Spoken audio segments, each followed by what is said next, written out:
कहानी आगरा के पास बसे एक छोटे से गांव जोधापुरा की है, जहां ठंड का प्रकोप हर साल सैकड़ों जिंदगियों को चुनौती देता था। ये गांव प्रकृति की गोद में बसा हुआ था, लेकिन ठंड के मौसम में यहाँ के लोगों की हालत बेहद कठिन हो जाती थी। उसी गांव के लोग मुख्य रूप से खेती और पशुपालन पर निर्भर थे। हर साल नवंबर के महीने से ठंड का मौसम शुरू हो जाता था और जनवरी तक स्थिति इतनी विकराल हो जाती थी कि लोग अपने घरों में कैद हो जाते। इस साल ठंड और बारिश का प्रकोप कुछ ज्यादा ही था।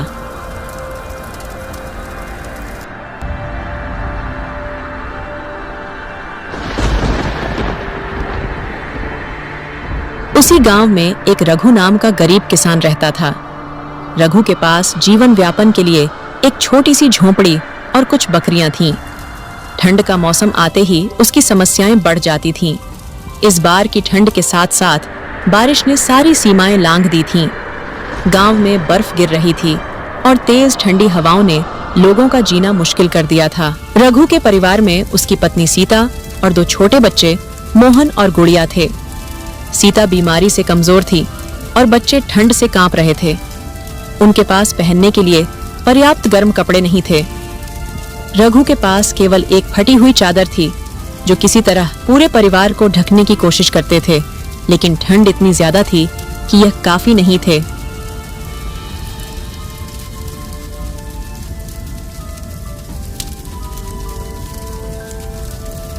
सीता, इस साल की ठंड ने तो घर से निकलना भी मुश्किल कर दिया है। न जाने यह जनवरी का महीना कैसे कटेगा। घर से बाहर निकलते हैं तो हाथ बर्फ के जैसे जम जाते हैं और ये जोरदार बारिश भी रुकने का नाम नहीं ले रही है और ऊपर से कोहरा भी अपने चरम पर है। अब क्या होगा भाग्यवान। तुम सही कह रहे हो। मोहन और गुड़िया के पास तो कपड़े भी नहीं हैं, बेचारे ठंड से कांप रहे हैं। जब ये बारिश थम जाए तो तुम जंगल से कुछ लकड़ियां ले आना, जिससे अलाव जल सके और हमारा घर थोड़ा गर्म हो सके। नहीं तो बच्चों को सर्दी लग गई और उन्हें कुछ हो गया तो मैं खुद को कभी माफ नहीं कर पाऊंगी। ठीक है सीता, जैसे ही बारिश थम जाएगी तो मैं जंगल से कुछ लकड़ियों लाने का प्रबंध करने की कोशिश करूंगा। इधर तो इतनी ठंडी का मौसम है और ऊपर से घने बादल छाए हुए हैं, पर तुम लोग चिंता मत करो, मैं कुछ न कुछ लकड़ियों का प्रबंध कर लूंगा, जिससे हमारे घर में अलाव जल सके और हमारा घर गर्म हो सके। झोंपड़ी में आग जलाने के लिए रघु को लकड़ियां चाहिए थीं, लेकिन बर्फबारी के कारण जंगल तक पहुंचना खतरनाक था। फिर भी अपने परिवार को बचाने के लिए रघु ने ठंड और बारिश की परवाह किए बिना जंगल जाने का फैसला किया। जंगल जाने से पहले गुड़िया ने अपने पिता से पूछा, पिताजी, आप इतने ठंड के मौसम में बाहर क्यों जा रहे हो? रघु ने मुस्कुराते हुए जवाब दिया, बेटिया, तुम्हें और तुम्हारे भाई को गर्म रखने के लिए लकड़ियां लानी है, जिससे तुम्हें ठंड न लगे। अगर तुम्हें ठंड लग गई तो तुम बीमार हो जाओगी। गुड़िया मासूमियत से बोली, पिताजी, मैं ठंड सह लूंगी और मैं बीमार भी नहीं पड़ूंगी। लेकिन पिताजी, आप इतने भयंकर ठंड के मौसम में कहीं मत जाओ और काले काले बादल भी छा रहे हैं। मेरी गुड़िया अब बड़ी हो गई है, जो पापा की इतनी चिंता करती हो। गुड़िया, तुम चिंता मत करो, मैं जल्दी लौट आऊंगा। ठीक है पिताजी, लेकिन आप जल्दी से घर आ जाना। गुड़िया की बात सुनकर रघु की आंखें भर आईं, लेकिन उसने अपनी बेटी से कहा, गुड़िया, तुम चिंता मत करो, मैं जल्दी लौट आऊंगा। रघु ने अपनी पुरानी टोपी और जूते पहने, जो पूरी तरह टूट चुके थे। वह कांपते हुए जंगल की ओर बढ़ा।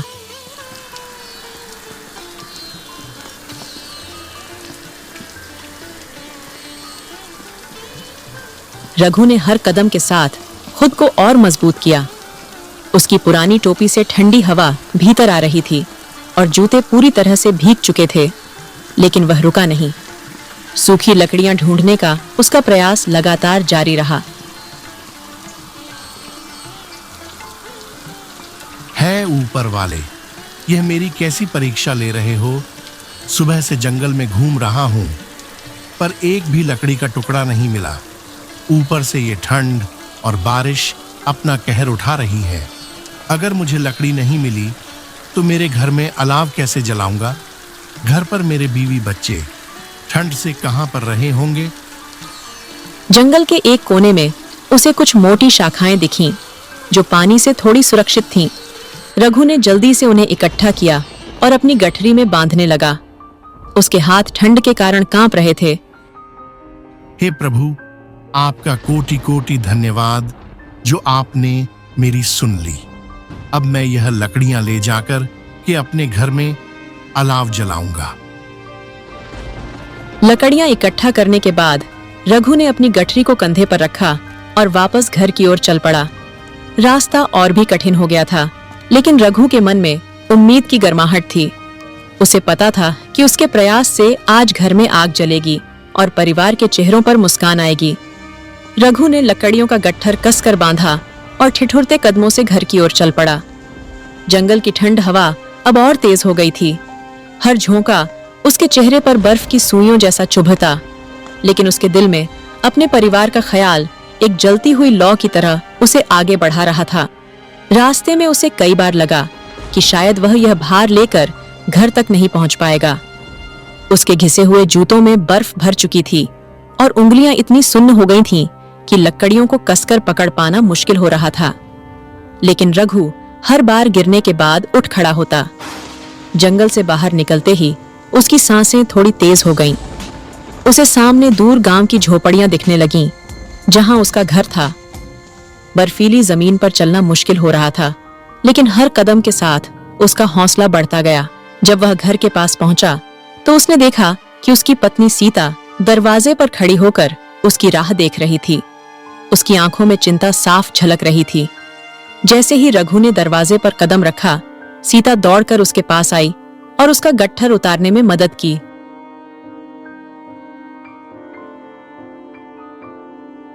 अजी, आप इतनी ठंड में कहाँ रह गए थे?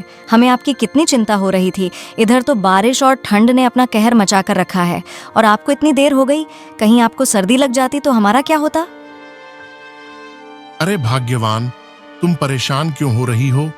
जब तक तुम लोग मेरे साथ हो, मुझे कुछ नहीं होगा। और अगर मैं लकड़ी न लाता तो बच्चे आज रात ठंड में कांपते। रघु ने मुस्कुराने की कोशिश की, लेकिन उसकी आवाज थकी हुई थी। सीता ने तुरंत रघु के लिए एक पुरानी चादर लाकर उसे ओढ़ा दी और आग जलाई। रघु ने लकड़ियों को आग के पास रखा और खुद को थोड़ा गर्म करने के लिए बैठ गया। बच्चे, जो भीतर एक दूसरे से लिपट कर सो रहे थे, अब बाहर आए और अपने पिता को देखकर खुशी से झूम उठे। सीता ने अलाव जलाया और धीरे धीरे झोपड़ी में गर्माहट फैलने लगी। रघु ने अपनी थकान भूलकर बच्चों के चेहरे की मुस्कान देखी। सीता ने जल्दी से गुड़ और आटे से रोटी बनाई और रघु को खाने को दी।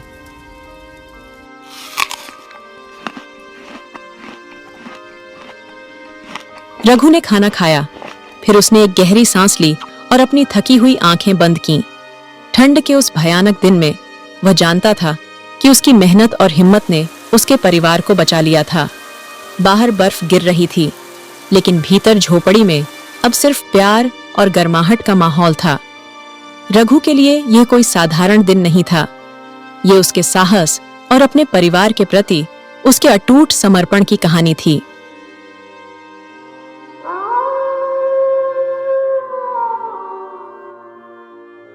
रात का अंधेरा और गहरा होता जा रहा था। झोपड़ी के भीतर जलती हुई आग की लपटें अब धीमी होने लगी थीं, लेकिन रघु और उसका परिवार गर्माहट और सुकून से भरा था। सीता ने बच्चों को आग के पास लिटा दिया और उन्हें पुरानी कंबल से ढक दिया। रघु अब चुपचाप चूल्हे के पास बैठा था। उसकी आंखें आग की लपटों में खोई हुई थीं। उसका शरीर थकावट से चूर था, लेकिन मन में एक अजीब सा संतोष था। उसने सीता की ओर देखा। वह लकड़ियों को संभाल रही थी ताकि रात भर आग जलती रहे। रघु ने सीता से धीमे आवाज में कहा, सीता, मैं सोच रहा हूं कि इस सर्दी में हमें कुछ और इंतजाम करने होंगे। लकड़ियां तो ज्यादा दिन नहीं चलेंगी। तुम सही कह रहे हो रघु, लेकिन जब तक तुम हो हमें डरने की जरूरत नहीं। तुम्हारी मेहनत ही हमारा सहारा है। रघु मुस्कुराया। ये मुस्कान छोटी थी, लेकिन उसमें गहरी ताकत थी। पर सीता, मेहनत के साथ अब हमें कुछ और सोचना होगा। शायद अगले हफ्ते गांव के मुखिया से बात करूं।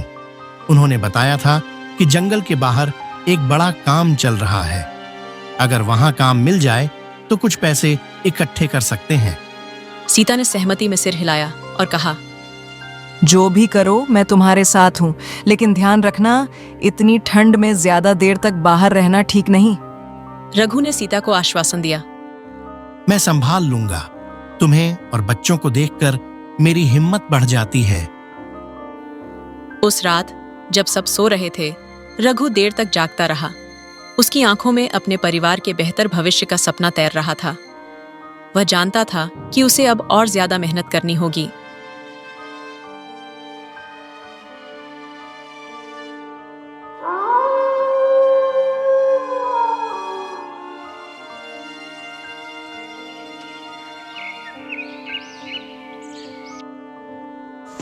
अगली सुबह सूरज की हल्की किरणों के साथ रघु ने काम पर जाने की तैयारी की।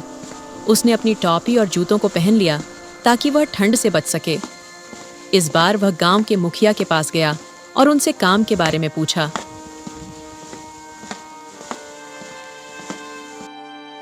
राम राम मुखिया जी। राम राम। बोलो रघु, कैसे आना हुआ?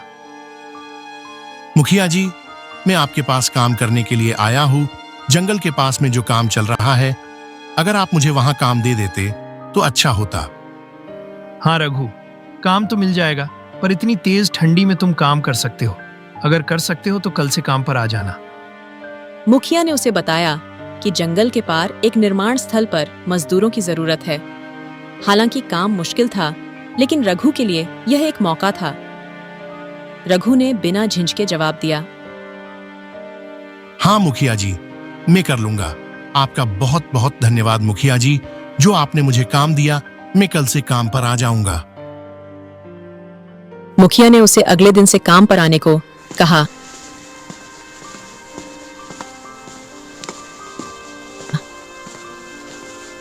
रघु ने घर लौटकर यह खबर सीता को सुनाई। सीता, अब हमारी जिंदगी बदल सकती है। हमें बस कुछ समय और सहन करना होगा। सीता ने उसकी आंखों में चमक देखी और कहा, मुझे तुम पर पूरा भरोसा है।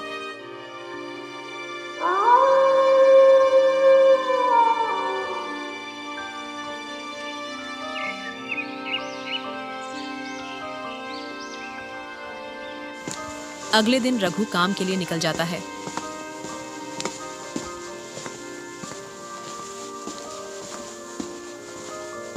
और वहां जाकर काम करने लगता है। वहां जाकर उसने बहुत मेहनत की।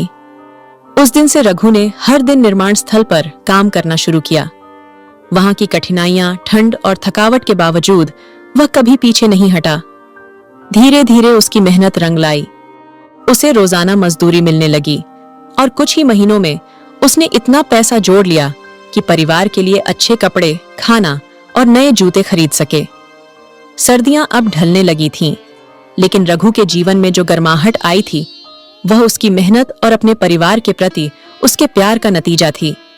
अब उसकी झोपड़ी एक घर बन चुकी थी, जहां ठंड और मुश्किलें नहीं, बल्कि सपने और खुशियां थीं। जैसे जैसे दिन बीतते गए, रघु का जीवन धीरे धीरे बदलने लगा। उसकी मेहनत रंग ला रही थी।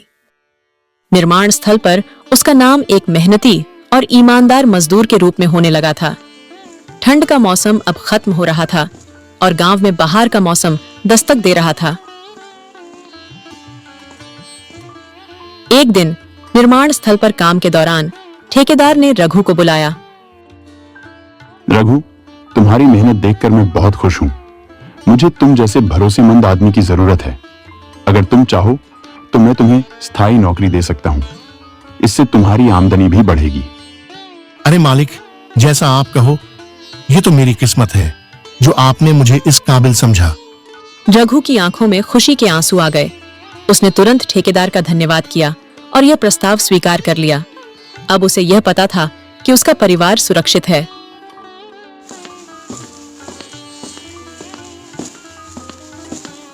घर लौटकर रघु ने यह खबर सीता को सुनाई। सीता, अब हमें हर दिन के खाने और लकड़ियों की चिंता नहीं करनी पड़ेगी।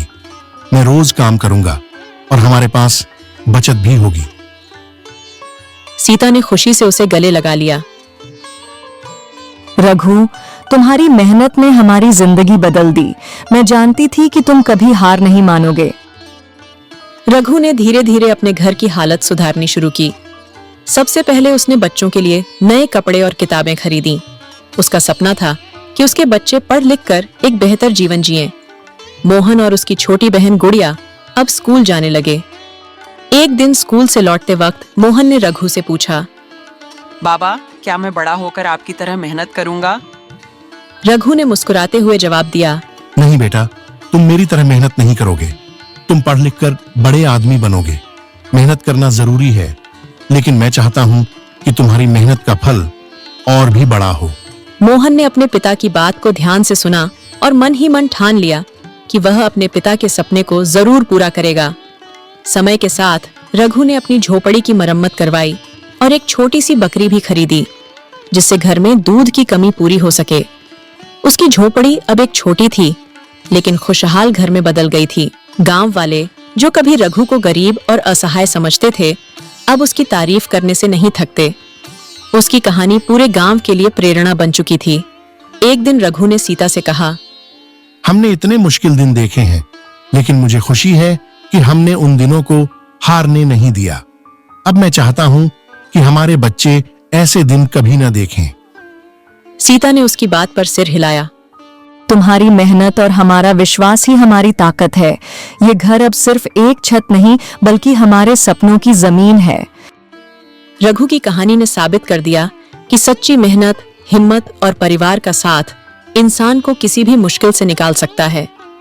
अब रघु का जीवन न केवल उसकी खुद की, बल्कि पूरे गांव की प्रेरणा बन चुका था। थैंक यू दोस्तों, जो आप इतनी देर तक वीडियो पर बने रहे। अगर वीडियो अच्छी लगी हो तो वीडियो को लाइक और चैनल को सब्सक्राइब कर दो और एक प्यारा सा कमेंट कर दो। मिलते हैं दोस्तों नेक्स्ट वीडियो में। Thanks for watching.